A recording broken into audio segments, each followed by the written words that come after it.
El bloc de pantalla que trobarem al menú Accessoris ens permet cobrir la pantalla amb un fons.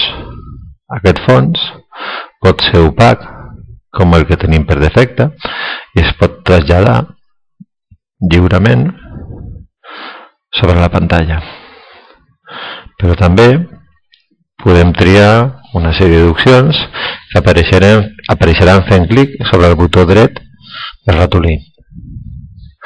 Per exemple, podem insertar una imatge sobre aquest fons des del meu ordinador, o bé podem definir també la transparència amb aquest cursor.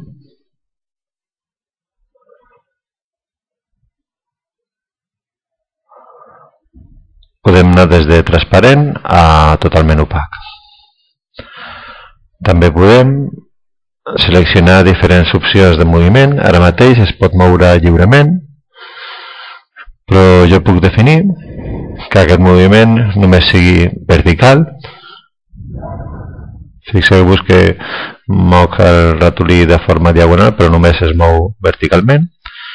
I també el mateix puc decidir que el moviment sigui només horitzontal.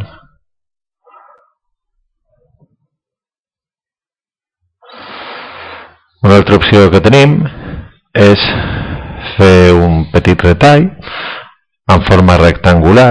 Això ens obrirà una finestra que ens permetrà veure el que hi ha a sota, i aquesta finestra es mourà solidàriament amb la resta del bloc. I també una altra opció que tenim és fer aquest retall, però en comptes de ser rectangular, fer-ho amb alçada. Podem fer qualsevol forma o qualsevol dimensió, i el mateix també la podrem moure amb la resta del bloc.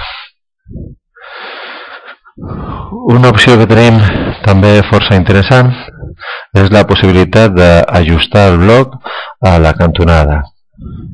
Si us fixeu, jo no el deixo ben bé a la cantonada, però quan el deixo anar, el bloc directament ocupa tota la pantalla. Amb l'opció sortir el que farem serà tancar l'aplicació.